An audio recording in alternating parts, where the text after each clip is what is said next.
This is Where We Live from Connecticut Public Radio. I'm Lucy Nalpathanchel. Life is messy, especially when it comes to family. What happens when everything you know about your child ends up being wrong?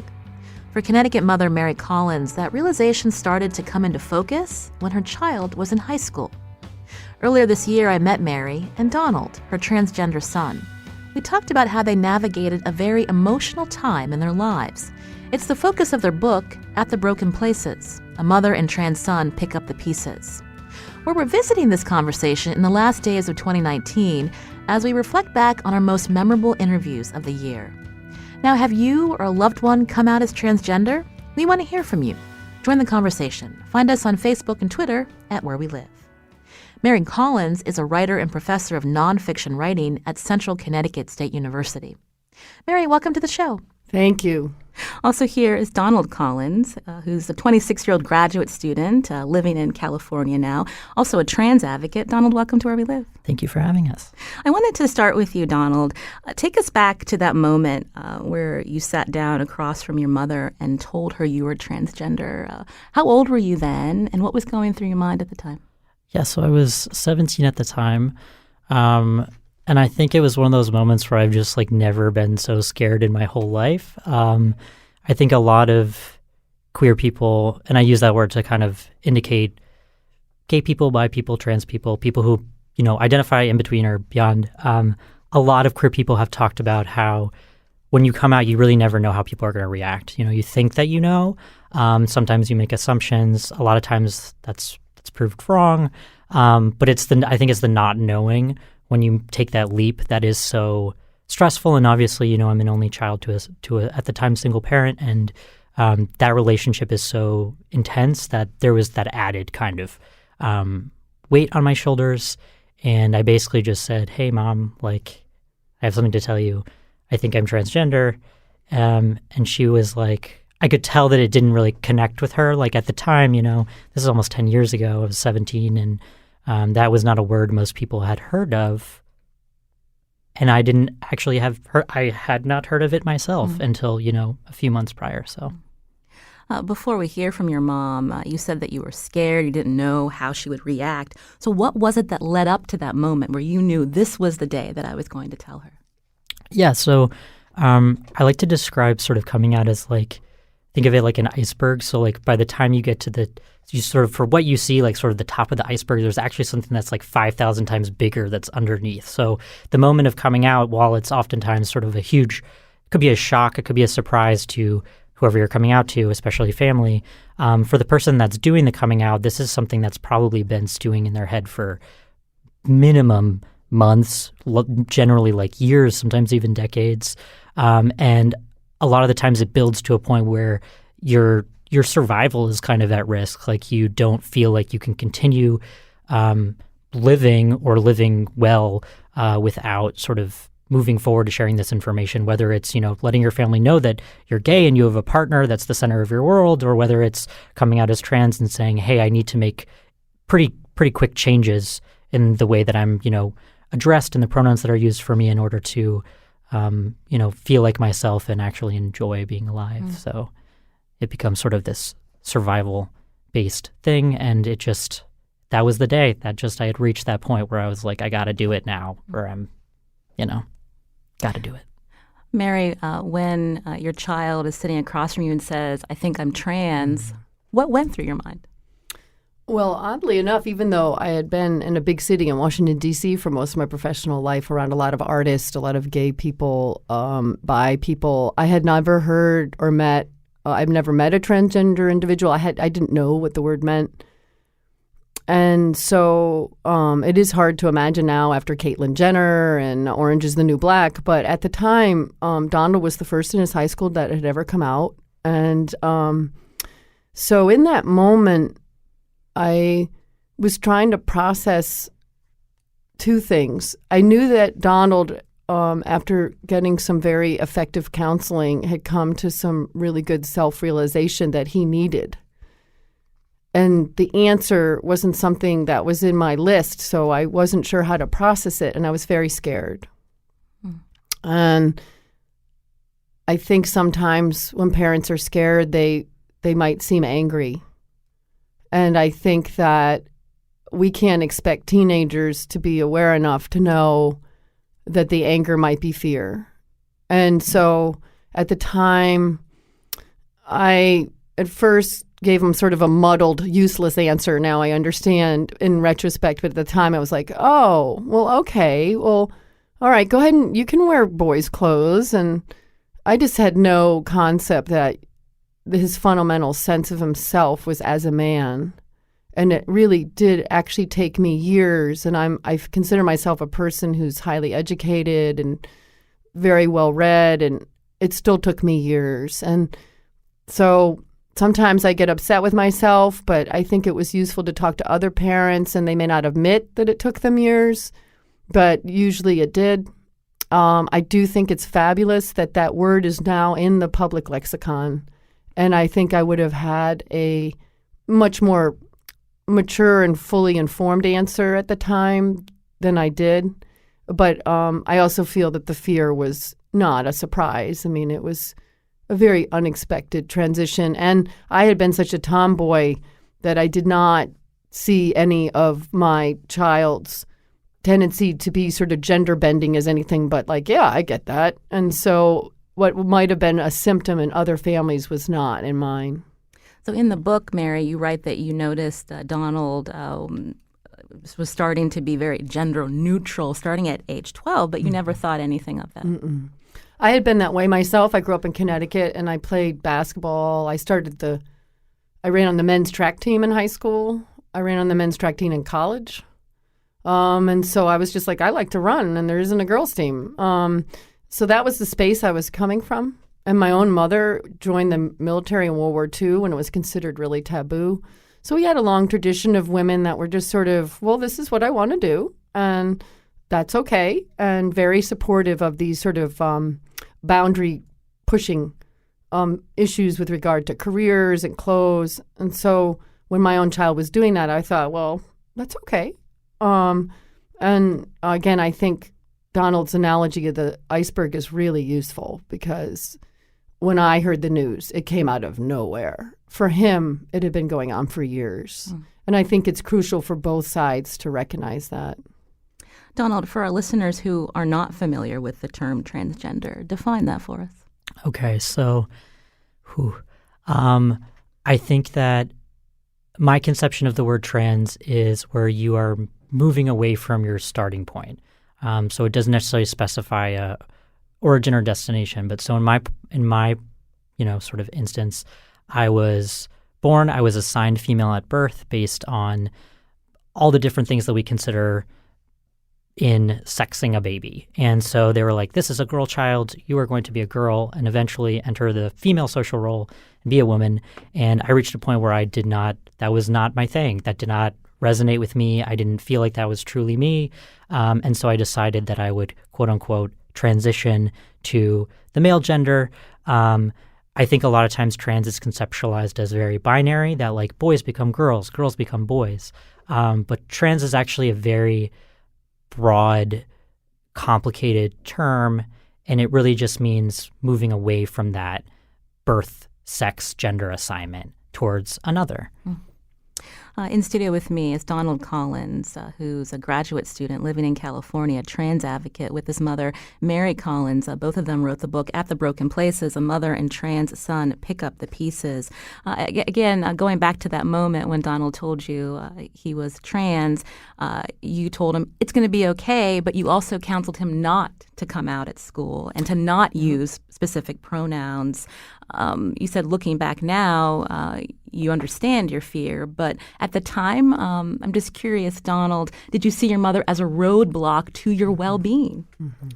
Yeah, I think that obviously, when you're a teenager, and I still feel like a teenager even though I'm 26, you are in your own sort of, regardless of whether you're trans or not, you're in this process of figuring out what you want out of life and who you want to be and how to actualize that. And I think that oftentimes leads to teenagers coming across for being very self-absorbed, but that's just sort of a necessary part of life. And I think that I definitely kind of shut down a little bit when I heard that, because it's obviously not what you want to hear, even though most trans people, when they come out, they have somewhat realistic expectations, or they understand that there could be a worst case scenario.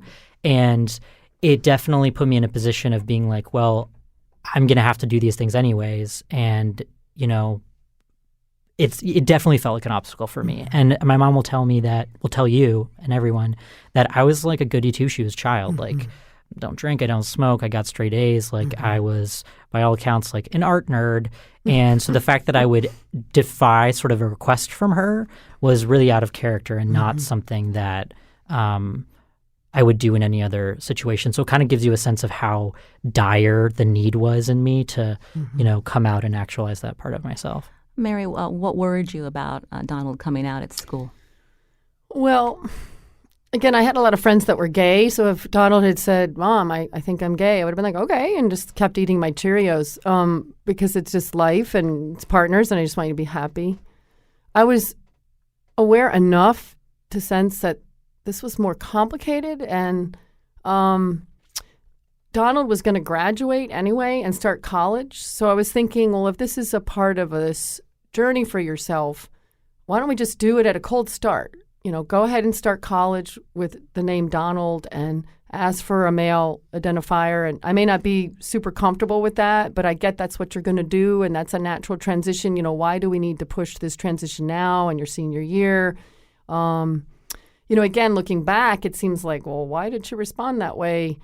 But it's so important to understand, and why we wrote the book, that the entire family is going to be sent into an amazing transition, and that asking you to flip a switch on a child that you've known as female and as your only daughter for 17 years is much harder for the parent than it is for a person who might have only known your child for a year and only known your child in the middle of that transition. We had moved from Virginia to Connecticut, so everyone that had known Donald, was close to him at the time that he came out to me, was very aware of what was going on for him as Donald. But I was a parent who had had this child, and you're suddenly faced with the most unusual feeling of something slipping away in front of you that you're not quite sure how to measure it. So the fear comes in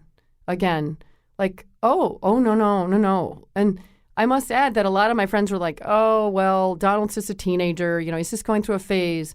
But I always had more respect for Donald than that. He had been a fabulous kid and is a fabulous kid.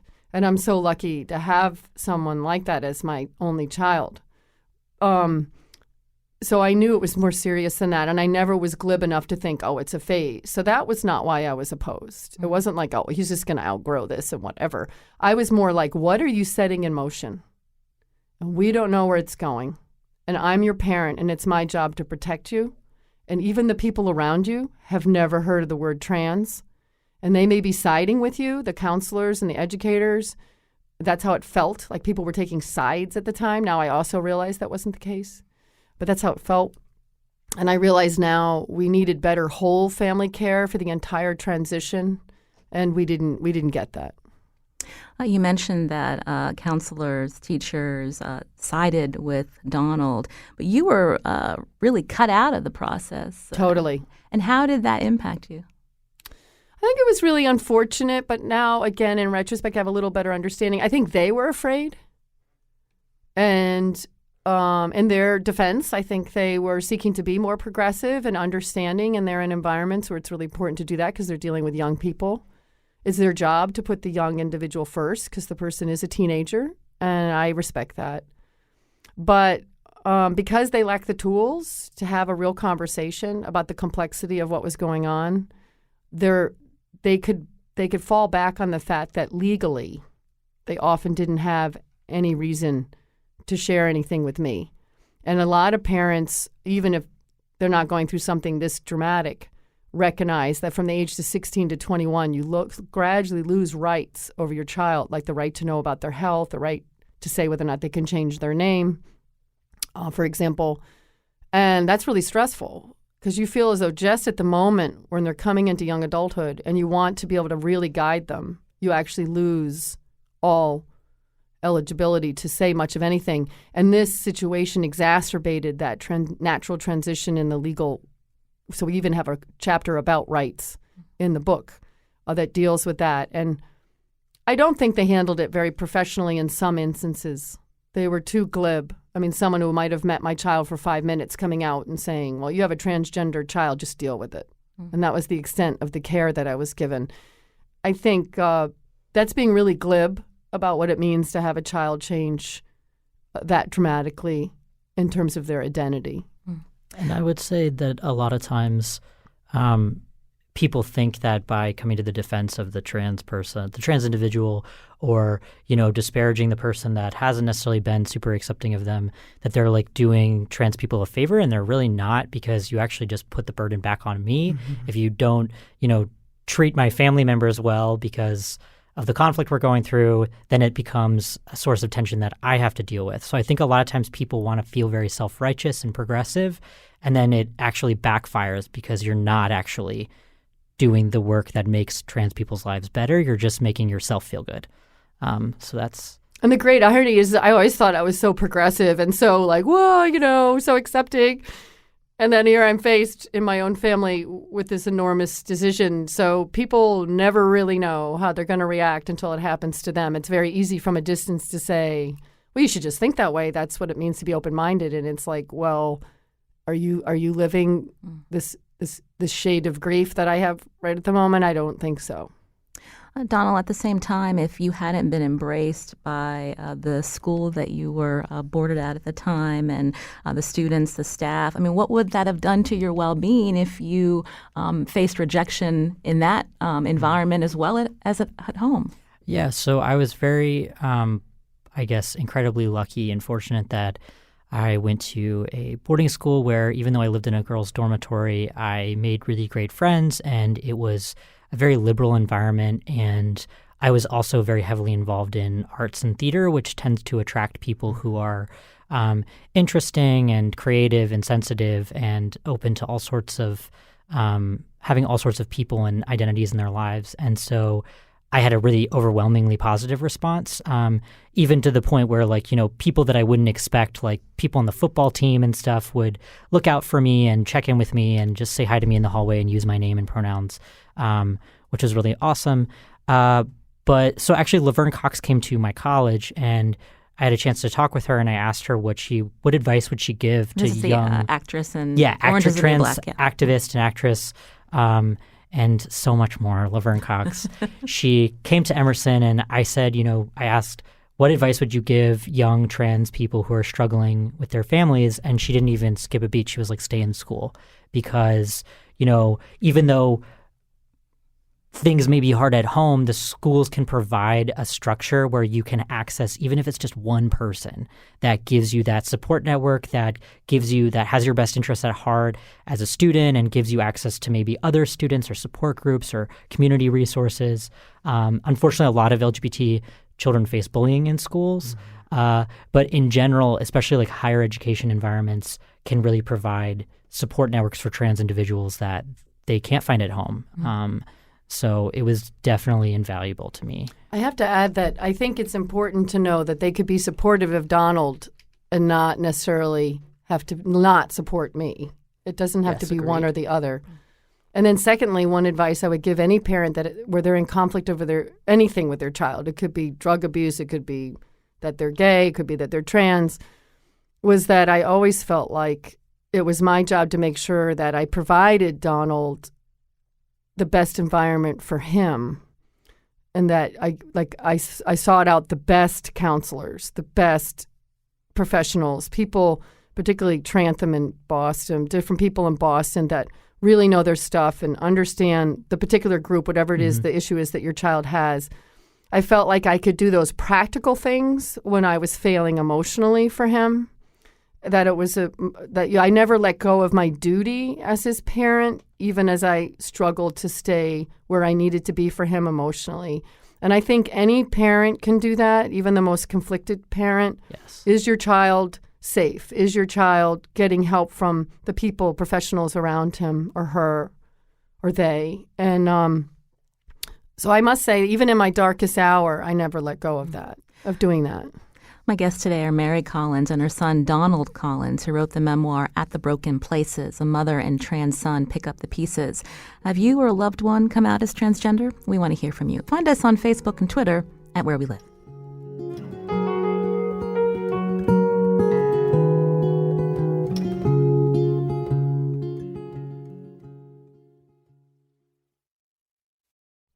This is Where We Live. I'm Lucy Nalpathanchel. My guests today are Connecticut writer Mary Collins and her transgender son Donald, who now lives in California, where he's a graduate student and trans advocate. They wrote the book At the Broken Places, A Mother and Trans Son Pick Up the Pieces. It's a series of essays exploring the emotional path both went through when Donald came out as transgender. Is this something you or your family has experienced? You can join our conversation. Find us on Facebook and Twitter at Where We Live. I wanted to take a call. Ethan from Hamden. Ethan, go ahead. My name's Ethan. I just wanted to call and say I started my transition about 2 years ago. I was 36 at the time, so now I'm 38. And I was listening to your iceberg analogy, and I wanted to say thank you for that, because those were the words that I felt like I could never find in trying to explain this whole thing to people around me. Oh my God, I'm so glad. Thank you. Yeah, and power to you. I know that we talk about, I think, young trans people so much that Right. we don't often acknowledge that you can come out at any point during your life, Right. and Or that not you young have people. different challenges when you do so. Yeah, I really appreciate it. It's been really great to listen to your guys' story and kind of, I don't know, just feel like you're going through the same thing with somebody else. Thank you so much. Well, Ethan, thank you for your call. Again, we're talking with Donald Collins and his mother, Mary Collins, about the time when Donald came out as being trans and the impact on both of them. Mary, you write in your book that you really went through a sense of grieving. Can you talk about that? Well, I think Donald had someone that he knew down in a Haven that really made an insightful comment that when Donald was most emotionally in need, the people around you are also emotionally unavailable because they are suddenly hit by a piece of news and a transition going on in their family life also that they didn't see coming, and they have a reaction to that emotionally, so that means you're not available to them. And my reaction just so happened to be a very, very profound grief. I felt like my daughter was sort of slipping away in front of me. It was a very strange experience to have that happen. And I hadn't, a lot of times it helps with grief, right? If you talk to other widows or people have widow groups, they have grieving groups. There's no grieving group for parents who think they had one child and then now they are seeing that they don't really know their child, and there's something really scary about that. And I think some of my own personal losses in the past had made me more prone to responding it as the stages of grief. I lost my father when I was 14. I was very close to him. And so I think that was a great example of where we could have received a little more professional help, because I was literally going through the grieving process where you're angry about the loss, and then you're in denial about the loss, and then you're trying to process the loss. And Donald is in no position as a 17, 18, 19, 20-year-old to be wrestling with his mother's problems. And twice I went for help, and both times they sort of glibly said, well, you're a very healthy, normal person who's just going through a difficult time. I'm sorry about that. And I realize now I actually really needed professional grief counseling over the sense of loss so that I could fully embrace the beautiful transgender son emerging out of the ashes of our family life. And if I didn't deal with that, we would have lost our family entirely. And I couldn't have been closer or loved anything more than my only child. And that's how hard it was. And I think it's important for people to be candid, because parents hide that. They don't want to talk about it. They'll think everyone will judge them, but then they don't process it. Donald, it turns out a unifying force in your family was your grandmother. Yes. How did she encourage both you and your mother to talk about, what you were both going through? Yeah, so my grandmother is Connie Collins, living legend. She is 95. And she basically, within sort of, I think, like after about a year, she sat my mom down and was like, look, like, this is not, this is not just like something that is going to resolve itself. And if you love your child and you want your child in your life, like, you have to find a way to make this work. And she really was not judgmental, and she provided sort of that mediating presence that sort of ideally like a support group or a counselor, a therapist could provide, especially whether it's family therapy or individual therapy or not therapy, just going to, a meetup. And I think that was definitely a moment my mom has pointed to as being like, okay, like, I have to move on to the next phase and find out how we're going to, how this is going to be going forward. And, from then on, it was still a process of many years. Like, it doesn't happen overnight. And I think it's very hard to talk to families in conflict and say, hey, like, we experienced this conflict for 5-6 years, and there's still things we disagree over. And you have to sort of make it clear to people that communication is the most important thing, but that you also need a sort of a buffer. And my grandmother provided that for us. I hope my mom would agree with that assessment.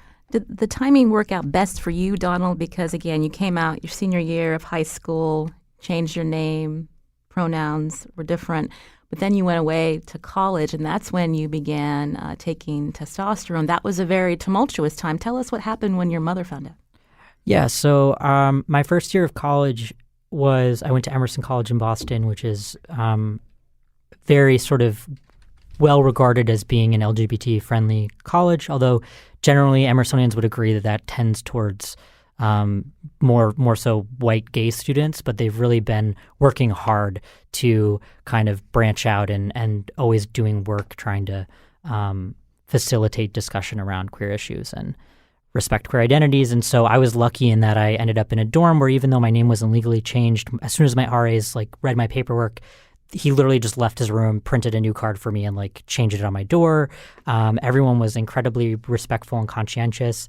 But my first year at college was brutal. Like, I hadn't legally changed my gender, so I wasn't allowed to room with boys. So I had a single room, which is very isolating. And obviously I was going through a lot. I was trying to navigate a medical transition while having sort of these pretty serious, intensely emotional conflicts with my mom and the sort of semi-estrangement that happened. And I called her one day, and I basically was sort of coming out to her that I was going to start hormones. And I just remember at the beginning of the call that she could hear the tone in my voice, and she was like, instantly, she was like, what's wrong? Like, are you safe? Like, what's happening? Like, she could just sense that something really, really big was like on my mind. And when I told her, I'm going to be starting hormone replacement treatment, which for me as a trans male was taking testosterone, she said, I don't know if I'm comfortable, having you come home right now with that sort of, by taking that medical step. It was something that she was very uncomfortable with. And I think sort of physical modifications is still sort of a point of disagreement between us, but obviously something that we've worked through and found a lot of common ground regarding. So yeah, that was unbelievably intense. And I think a lot of trans people the trans people who have felt that hormone treatment was necessary for them. It's not all trans people. You don't need to be on hormones or have surgery to be trans. There's no right way to be trans. I think that conversation about starting hormones is something that so many trans people point to as just like a flashpoint. Many trans people will never tell their family and just do it. One of my friends, like his family found out because they found his prescription in like the shared family car. Or obviously the changes start happening, and some people literally will just explain it with something else, or, you're moving away and you go out of your way to not talk to your family on the phone, or go out, try to change your voice. So that is such a like intense conversation to have, and I'm glad that I was able to have it, but it was very stressful. Mary, so when you had that conversation with Donald and you said those things, so you were letting Donald know you weren't comfortable having him in the house while he was undergoing the hormones? I mean, how did you feel looking back now that you were kind of closing that door? Right, but you have to remember that at the time, again, nobody even knew what transgender was. And from my point of view, it could have been like, I'm an addict and I want to come shoot up in your house. I'm a person who's sick. And now I realize, well, no, but at the time I'm thinking, do I just have a very sick child and I'm empowering him to make decisions that are bad for his health? So it's very important to understand that if the parent is feeling protective, how do they know? What does it mean to be the good mom? That I'm protecting my daughter from depression and suicidal tendencies by empowering her right to be Donald? Or am I empowering Donald? Am I allowing my daughter to commit suicide right in front of me? Okay? So at the time, that's how I'm processing it. Now, Donald has really made it clear to me that there was no choice, and this was who he was, and it was part of an essential transition, and he was saving his own life. And I realized I should have provided more emotional support at the time, but I didn't have any reference point. And I can't emphasize it enough, the fear that you have, like, what am I allowing here under my own roof? Like, again, at the time, I don't think that way now. I'm thinking, well, would this be like me allowing an addict to be an addict under my own house? I mean, that's how off I was about understanding what was going on and why he needed to do this. And so those 18 months were brutal for us because I had to keep figuring out, is this just a mental illness where he's self-destructing? Or is this, he's a transgender individual and I'm not providing enough support? And every day you're asking yourself that as a parent. And a lot of parents, you're just like, yeah, this is fine. I'm 100% there. But I'll tell you, if you talk to them off the record, that's not what they think. And we found that out. And then, so that means these kind of conversations are crucial, because if I had had this book, I think when Donald made that call, I would have been like, okay, let's come home and let's figure out whether or not this, like, I got to figure out what's going on. But that's, I mean, I wish I could say I was embarrassed by my reaction, but my reaction was purely protective. I was really concerned that he was destroying himself. Mary Collins and Donald Collins are my guests today here on Where We Live. They wrote the memoir, At the Broken Places, A Mother and Trans Son Pick Up the Pieces. Sammy's calling from Hamden. Sammy, go ahead.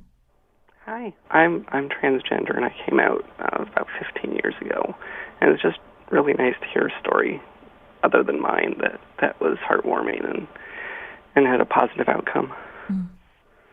Well, thank you, Sammy, for calling in. We're glad too, Sammy. That's really great, Sammy, that you called. Yeah, and I think that it can sometimes be hard because especially the media wants to have really positive trans stories, and a lot of times that erases some of the muddier, more complex, difficult parts of those stories that are lived and experienced by those families and trans individuals for years, but that you can come to a more positive place just as like a complex process.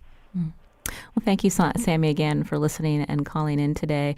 I wanted to also bring up, we talked about the grieving process that you went through, Mary, how you were lucky, Donald, to have this support at college while your mother was going through these very difficult emotions. You were estranged for a period of time. But what were some of the other concerns that you had, Mary, in terms of the medical decisions that Donald was taking on, which was his right? Right. So that's part of being a parent and letting go and having respect for your own child's decisions. And that's hard to do when your child's 17 to 21. Like you have to make that transition no matter what's going on with your child. You still have to respect that they are coming into adulthood. You as a parent need to change and let go. I think parents already have trouble doing that, right? Letting their kid go off to college and literally letting them come into adulthood. And then this situation exacerbated that because I had to let go to such a degree. In the end, Donald has every right to be the man he wants to be. And I love him, and I'm so admire his strength and courage. And thanks, Mom. Yeah. This book really was a healing process for both of you. Donald, why did you agree to write these essays from your viewpoint? Because it's reliving a very difficult time in your life. Yeah, so when Mom first approached me about the book, she had been working on this and sort of developing this as a project for a while, I think starting with the Yale writing workshops, and had most of her material ready. We didn't read each other's material to kind of keep it honest. And she was like, I don't feel like this story is complete without you, and would you consider writing essays for the same categories that I wrote essays for? And at the time, I had just moved from Boston at Emerson to Los Angeles to be a screenwriter, which didn't happen, thank gosh. And I was like, you know what? I just moved across the entire country to kind of get away from this very intense, tumultuous part of my life, and I'm ready for sunshine and new experiences, and kind of felt like I had dealt with this stuff. So I was conflicted, and I really took my time making a decision, but ultimately I realized that we still had so much to work through, and that I had so much to work through, and it would probably just better our lives, I think, if not just sort of our personal emotional lives, our relationship with each other, to write about it. And also the added benefit of maybe kind of having it resonate, our story resonate with other people who maybe hadn't seen their story in a book or on TV or anything like that. Linda's calling into Where We Live. Linda, go ahead.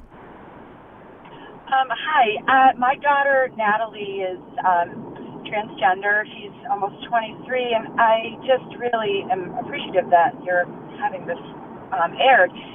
One of the things I just wanted to talk about was the feelings that I went through. I'm totally comfortable with who she is, and in retrospect, I guess I always knew she was a girl, but when I always thought I had a gay son, and I was great with that. I mean, it was fine and wonderful for him then, and when he said that he was transgender, honestly, this is, 6 years ago, before it became more commonplace and understandable, and I was so upset. I just was so upset because I was just so afraid of how he then and the future she would be received by society. And I have to say, it hasn't been great. I'm comfortable with her and happy for her, but I'm fearful for her. Mary, did you want to respond to Linda? I think that's wonderful that you're being so candid, and it is complicated. I have learned to trust Donald's judgment as he moves through the world. He's very savvy. I think, he's really educates himself about where he is and where he's going and the people he's around. He's done a fabulous job of seeking out places that really support and celebrate who he is, like Emerson College was very celebratory. Big cities are much more welcoming environments. And I just really feel that, the fear I had has abated over time as I see him move with confidence and success as Donald Collins through his life. And I can't say that's going to be true for everyone, sadly, but I do feel that especially the younger generations are way more accepting and gender fluid and a lot less tension. And I have a lot of hope and a lot less fear about all of it. And that's a really big comfort to me. And Donald has achieved that on his own, made that happen for me because he's showing, look at what a good life I'm living, and it really is rewarding to see that. Yeah, I would say this is a really amazing, great issue to bring up because obviously not everyone who comes out as trans is received as their correct gender by the world, and that safety is generally like the primary concern parents have out the gate for very valid reasons. I mean, I think at this point we all know that in general, trans women are inordinately at risk for violence and harassment, and that leads to other issues like addiction, homelessness, unemployment, and especially Black trans women, we really have an epidemic of violence against them. And in fact, I think just like yesterday, Malaysia Booker, a trans woman, was murdered. But I also think that, again, coming back to this issue of survival, that this isn't necessarily something you can suppress and move on, even if that might make your life safer or easier, that you have to take this risk for the long run. And I think that parents eventually come to accept that, like it sounds like you have. But it doesn't make it easier confronting the fact that it's going to be harder for your child in the world. This is Where We Live. I'm Lucy Nalpathanchel. Donald Collins and Mary Collins are here. They both wrote the book At the Broken Places, A Mother and Trans Son Pick Up the Pieces. Coming up, we're going to talk more with them and talk about the visibility on trans issues today and on transgender people. People like Quinn Christopherson, a singer-songwriter who won NPR's Tiny Desk contest this year. His song Erase Me talks about his complicated experience with privilege as a trans man. We're going to listen to part of that song as we head into break. I used to be someone I hated. I used to cry a lot. I used to think that I was a woman. So I got used to pulling the short stick. Now you think I'm man enough. I got so used to pulling the short stick. I don't know what to do with all this privilege.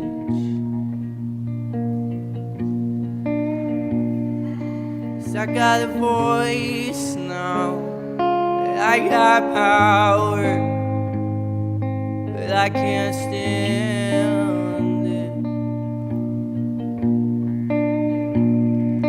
Yeah, I got a voice now, oh, I got power, but I can't stand it.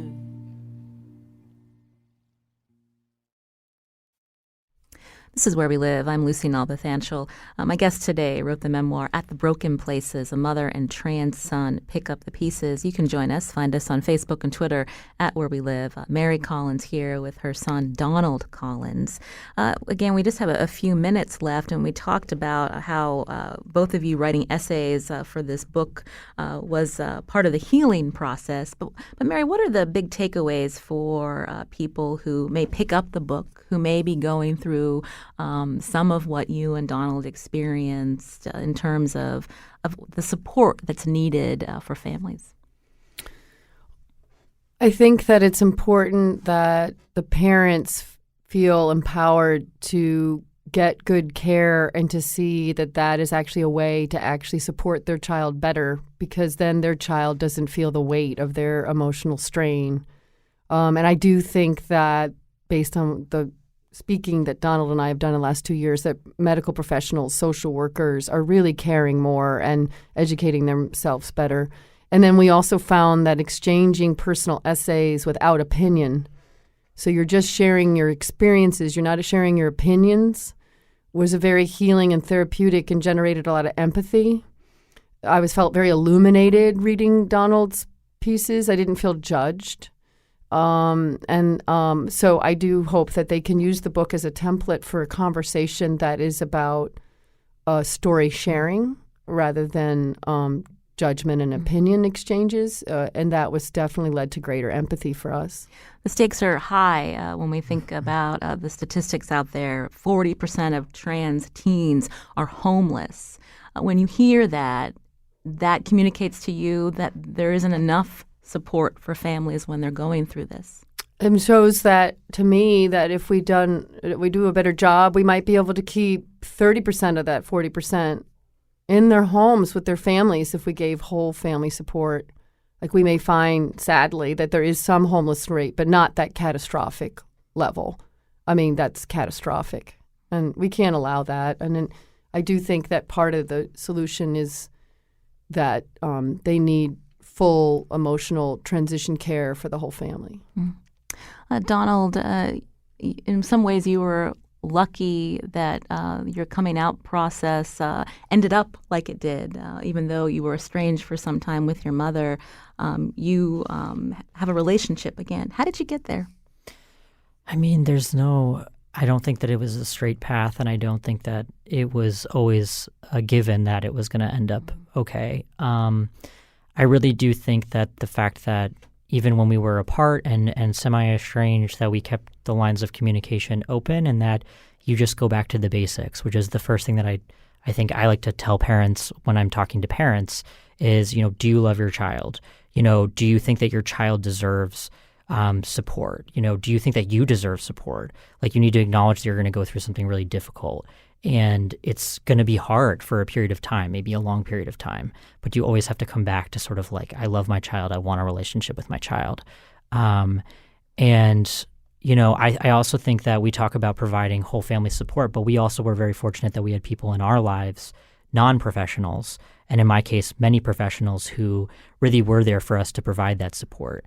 And I think that kind of educating healthcare professionals more about how to deal with not only trans people, but the greater sort of network around them, being aware of the resources in their communities, of any support groups, of literature, whether it's our book or others. I know Elijah Neely has an amazing book called The Transgender Child, which is very sort of thorough. And I think that the only way we're really going to make more stories like ours, or even make shorter stories than ours, is to kind of all work together and look at the resources and welcome more conflicted people sort of into the circle. Mary, what was the reaction when your book came out, I believe, in 2016 from the trans community? I felt that it's a hard story to hear from the parent. And I think it's already hard enough being a trans individual in the world. You don't need to hear that you might be causing pain for people that love you. And you don't need that guilt trip. And you don't need that responsibility emotionally. So there's been some aggressive attacks online, but not as much as we thought. I was actually really impressed that I felt like 90% of the reaction to the book has been, thank you for having such an honest conversation.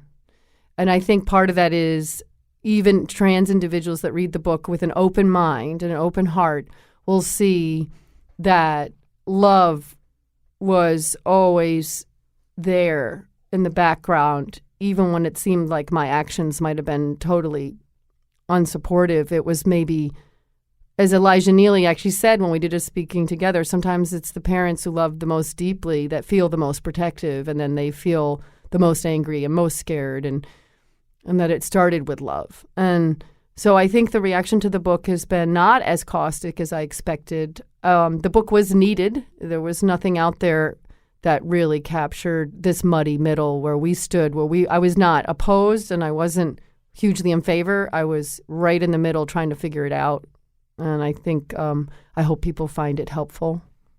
We're almost out of time, but I want to mention the illustration on the cover of this book. It's a robin, which is also, I think, the illustration of your tattoo. Yes. Donald, so quickly, why this robin? Yes, I was fortunate to have Louis Rowe at Beacon Press, who was a classmate of mine at Emerson, really put all this care and time into the cover. So a robin was actually my first tattoo. I don't even want to say how many tattoos I have because my mom's standing right here. And it symbolizes sort of spring and rebirth. So that's kind of why we chose that to be the symbol for the cover. Mm. Well, I want to thank you so much for coming in today and sharing your story. Donald Collins, again, who is a trans advocate, lives in California now, but for a period of your life, we're in Connecticut. And also Mary Collins, your mother, a writer and professor of nonfiction writing at Central Connecticut State University. The book, At the Broken Places, A Mother and Trans Son Pick Up the Pieces. Thank you both. Thank you so much. Thank you so much.